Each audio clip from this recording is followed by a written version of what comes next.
He was born in the year 164 after Hijrah. His father was a mujahid. And his father, of course, died when he was around 30, which left Al-Imaam Ahmad orphaned. Al-Imaam Ahmad was an orphan. And you'll find also many other ulama were orphaned at a young age, like Al-Imam Al-Shafi'i and Al-Imam Al-Bukhari, following in the footsteps of who? The Prophet ﷺ. So Al-Imam Ahmad, Al-Imam Al-Shafi'i, Al-Imam Al-Bukhari, they were all orphaned, following the footsteps of the Prophet ﷺ. So being an orphan isn't necessarily a bad thing, in other words, because you're following the footsteps of these great men. In other words, it's a sign of great things to come. Don't lose hope. So alhamdulillah, never doubt the divine decree of Allah Azza wa Jal. So he was an orphan. And thus who took over? The mother. And that's where you'll find in terms of his knowledge, early on, it was the mother. She was the one planting that seed of iman and knowledge and growth in his heart. And if you have any questions, write it down, we'll take them in the end, inshallah. As for his travel and knowledge, first and foremost, his teacher was his mother. And you find many of the ulama of the Salaf, their teachers were females, mothers, sisters, and it shows you the important role of women. So in terms of his travels and his knowledge, first and foremost, he was brought up by his mother, Safiya bintu Maymuna. That was her name. What would happen was, pre-dawn, in the waqt al-sahar, before Fajr, she would wake up, prepare his food, his breakfast, get his books ready, and then she would wrap him up, because it was very cold in the mornings. In Baghdad, very cold.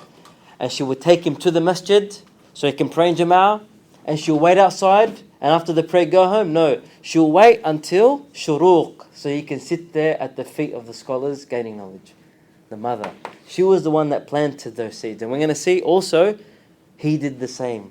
Al-Imam Ahmad did the same with his kids. Abdullah, his son, he nurtured him really well. So when he died, his son, Abdullah, also known as Abu Abdul Rahman, but his son Abdullah took care of the musnad. He nurtured him well. He planted that seed of iman. Because when he died, Al-Imam Ahmad, rahimahullah, the musnad wasn't complete. The manuscripts and the papers and notes were everywhere. So who took over? His son.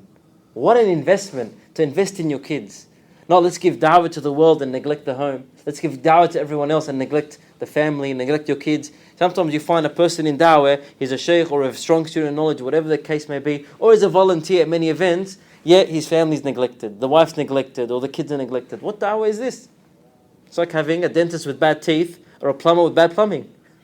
Right? It's a contradiction. Start in the home. The scholar said, Al-Usra nawatul mujtama. The family is the nucleus of society. That's how we get victory once again, among many other ways, of course. So his mother was the one nurturing him. As the saying goes, don't expect succulent strawberries when you've sown the seed of a cactus. Sah? Sometimes parents, they sown the seed of a cactus. What are you going to get? You're going to get a cactus. So when he's 15, 16, 17, ya Aibashum. Aibashum on him or you. Maybe you didn't raise him right. It happens. Yes, Habib.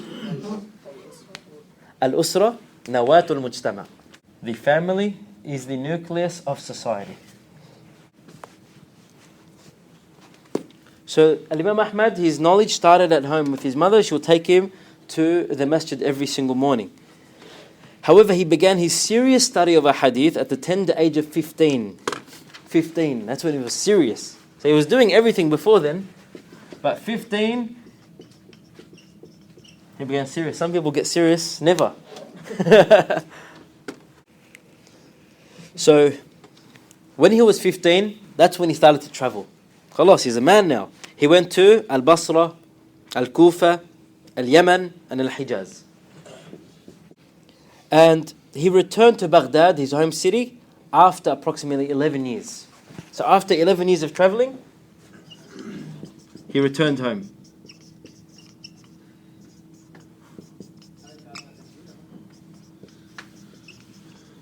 And who does he find when he comes back to Baghdad? The great, illustrious Al-Imam Al-Shafi'i.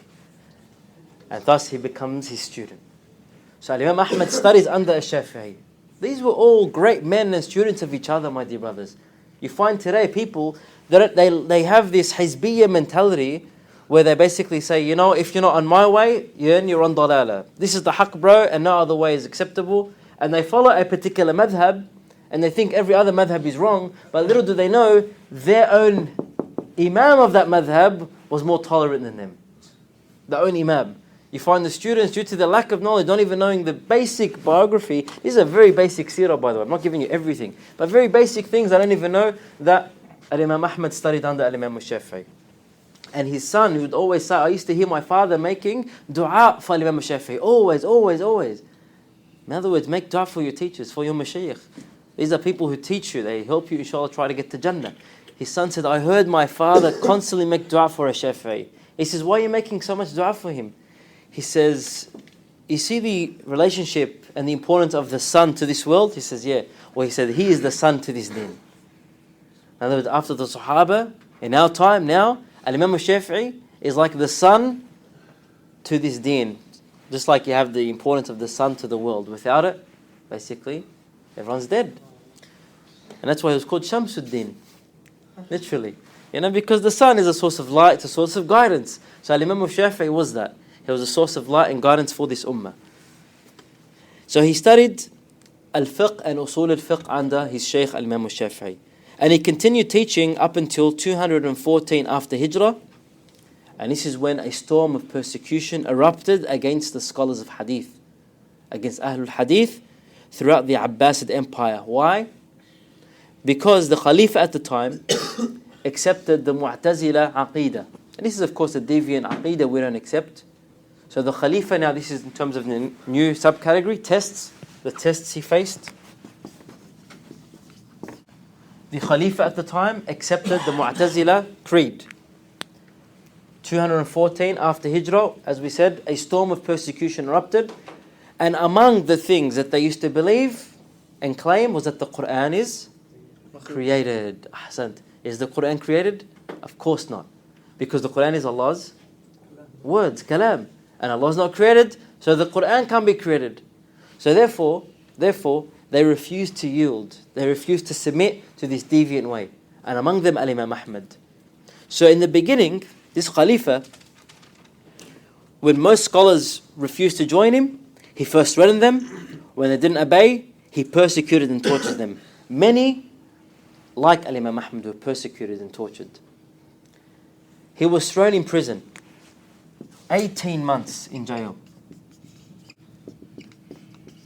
Imagine that. Great Imam, great scholar, in prison for 18 months. You think Supermax is bad? Well, at least there they don't torture you. Perhaps you'll say, yeah, there's psychological torture. That's true. There is that psychological torture in Supermax. But here, psychological and physical torture. He was beaten so bad at times, it was mentioned that he broke his wrist. They broke his wrist. It was that bad. And many times he would be knocked out unconscious. He'd be beaten to the extent where they basically KO'd him. A great Imam. So much so that his students said to him, look, why don't you use tawriyah? What's tawriyah?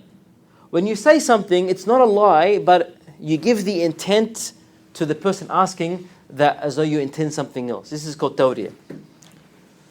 Like for example, it was mentioned that Yahya ibn al-Ma'in and Ali ibn al-Madini, these are two great scholars that use tawriyah.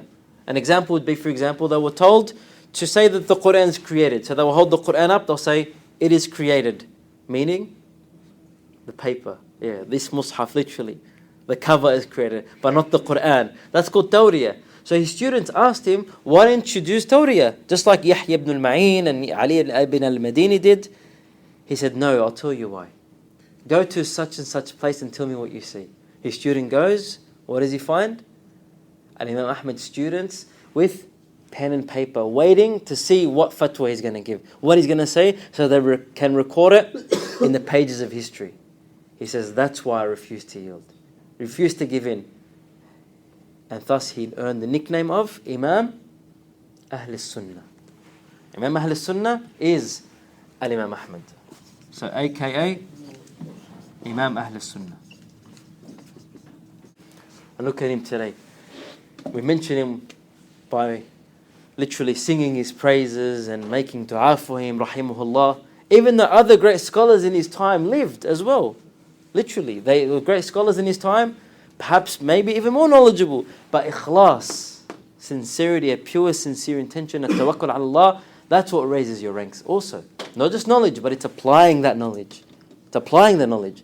And that's why it was mentioned also of another great story. When he was in prison, two people before him, they were told to say the Quran was created, and they didn't. What happened? Their heads were chopped off, and Al-Imaam Ahmad was next. He's next. And who's next to him? One of the students of a Shafi'i. He thought, this is an opportunity. He asked him, do you have any hadith from the Shafi'i on, wiping, masah? What? Your head's just about to get lopped off and you're asking about fiqh? That was one of the stories of Al-Imam Ahmad. Shows you his tawakkul. If I'm going to get executed, it's going to happen. And if I don't, well, guess what? I better use this opportunity to gain some knowledge, because if this guy's executed, I might lose that hadith. That's how he saw it. So that's one of the major stories mentioned about Imam Ahmad in prison, to show you his tawakkul and reliance. You know what? If it's going to happen, it's going to happen. Tawakkul, khalas. And subhanAllah, of course, he wasn't executed. And another amazing story of Imam Ahmad in prison, that he was beaten really hard one day, and he was brought some water after this beating.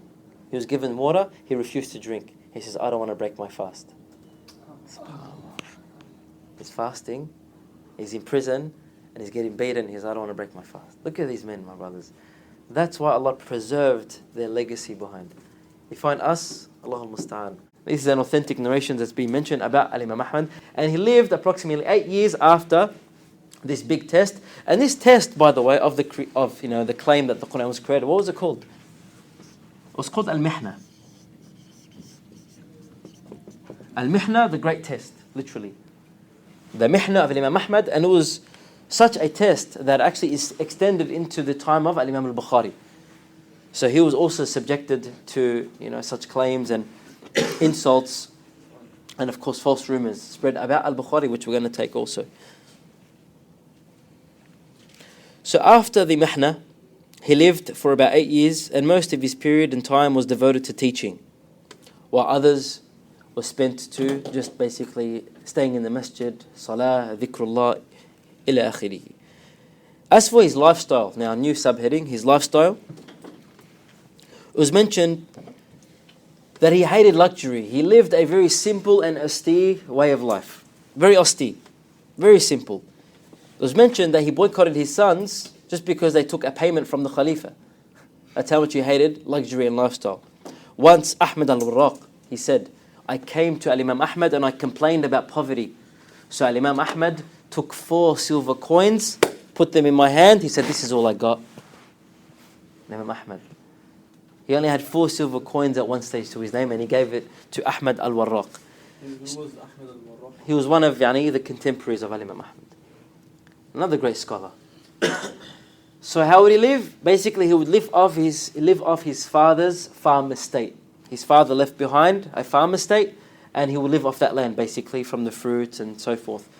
But he wouldn't really work. He would dedicate a lot of his time to hadith. And that shows us, my dear brothers, the importance of leaving something behind for your kids. If you want them to be scholars, you want them to be mashayikh, right? You don't want to leave necessarily a business behind where they're working 24/7 and they've got no life. Basically, they wake up, go to work, they come back, they're too smashed to do anything. No, if you're going to leave something for them, leave something so they can not work literally, but something they can live off as well, so they can also study. As for his character, new subheading, he was extremely gentle, honest, and just. These were among the most outstanding qualities he had in his character. Gentle, he was extremely honest, and he was just. Just to give you an idea of his justice, once he was praying, salatan nafila, an optional prayer. While he's praying, someone comes and steals his shoes and he sees it. What does he do? انقطع عن صلاته وجرى خلفه قائلا يا فلان أقبل يا فلان أقبل. So what does he do? He cuts off his prayer and he chases him down. And he's saying, oh, so-and-so come back, oh, so-and-so come back. Why? So he can beat him? Give him my shoes back? No.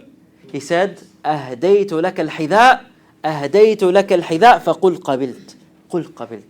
He's saying, I've gifted you my shoes, I've gifted you my shoes. Say I accept, say I accept. Why? He didn't want that man to fall into sin. He didn't want a thief to fall into sin. Look at his gentleness. Look at his akhlaq. Who would do that today? When I told my dad this story, he says, yeah, I'll chase him down, all right? And I'll belt him so hard, and I'll belt him with those shoes until they literally fall apart. Come in. تفضل. تفضل أخي. You can sit. Yeah, no problem. Hello? It's your classroom, my brother. So that just shows you, أهلا وسهلا. That just shows you Imam Ahmad's character. Amazing. Who would do that? رحمة له. He had mercy for that man, even though he stole his shoes. In other words, he stepped over his pride, he crushed his ego, and he humbled himself. Why? Because he's another believer, another Muslim. That is true akhlaq. True manners is when you display them to those who have none. Anyone can show good manners to those who show good manners to them. That's easy. True? Even animals recognize that. When you give a cat some food and you basically pat it, what does it do? It comes close, it purrs, it sits on your lap. Animals recognize that relationship. To show good manners to those who show good manners to you is easy. Really, your true test of character is when you show it to those who have no character. That's true akhlaq. So that was Al-Imaam Ahmad. As for the Musnad, finally we'll take this and his death. The Musnad was mentioned, this famous book, and that's why I mentioned the Musnad before and the Muwatta, so I don't have to repeat all these things and what they are. So the Musnad, how did he compile it? He basically drew from his own personal library, where? In his mind. As well as the entire literature available to him on the subject. So he went traveling, as we said, all those years. So out of 750,000 narrations, he sifted through 30,000. Basically, he sifted 30,000 from 750,000. Allahu Akbar. 30,000? Yeah, so he basically, out of 750,000 ahadith, he went through them all and he basically extracted the gems and he took out 30,000. It was mentioned he dictated various parts of these hadith to his students, also his sons and nephew for over 13 years. So it was mentioned he compiled, although it's unknown exactly how many years, but you could say at least it took him 13 years to compile. 13 years. You find many of the ulama do this. Like Al-Imaam As-Suyuti's Khasa'is, it took him 20 years to compile. So you find many ulama, it takes them a long, don't just think that they just sat there overnight. You know what, let's put a musnad together. Bang, here you go. So 13 years of struggling, toil, teaching. The musnad. No, the musnad, yeah. Now, he never claimed that all of the musnad's contexts were genuine or reliable. However, he claimed that basically a lot of them would be proven sahih if they were put to the test. However, on the contrary, just to show his ikhlas and his sincerity, he struck off and he deleted and omitted many ahadith from his book, even when he was on his deathbed. He told his son Abdullah, take out this hadith and take out that hadith. To show you that he was sincere. Wasn't that's it? Once it's gone to print, khalas, it's the final version. No, these men were searching for the truth, even if it went against their own opinion, their own nafs. Who would do that today? Sometimes you tell a brother, fear Allah, you mention a hadith, and because he's proven wrong, he won't accept it. Why? Just to save face. No. Saving face is when you humble yourself to the truth. And it's been mentioned, although he wanted to assemble his notes in the form of musnad, he wanted to compile it like that, death overtook him. So this task of arranging his notes and manuscripts was assigned to who? His son, Abdullah. His son took over. Once again, as we mentioned earlier, what an investment. So much so that when this great Imam passed away, his son took over. So Al-Imam Ahmad's son, Abdullah, maintained the scrupulous care and thoroughness of his father's work when editing the material he inherited. He collated all of his father's huge but incomplete manuscript with his own notes, which he had taken at his father's lectures. He would go there. He would take his son to his lectures with him. And other sessions of the muhaddithin, other ulama. He then collated it from what he had learnt from him and others, other ulama, during more, of course, other periods of time. Then, basically, he put it together, and thus the musnad was compiled in the end by his son. Something that many people don't know. And finally, this musnad occupies a very important place in hadith literature and has served as a source for numerous scholars' works later on. Literally, they would use the musnad as either commentary or the source of their works. I'll give you two examples. Number one, Ibn Hajar used the musnad basically for his atraf. We took what atraf means. We've already discussed that. So Ibn Hajar used the Musnad for his atraf. Of course, other books of hadith, but among them he used the Musnad. And also As-Suyuti. As-Suyuti used a large part of the Musnad for his works. So it just shows you that this became a source, a umda, a support for other ulama in the future. And as for his death, finally, he died at 77 years of age. 77. And his funeral was attended by a vast crowd, said to have contained approximately at least 600,000 people to at most 2.5 million. Al-Imaam Ahmad. Allahu Akbar. 600,000 at least attended. What age did he die at? 77 years old. Other narrations say at most 2.5 million. So at best you could say 2.5 million, and worst case scenario 600,000.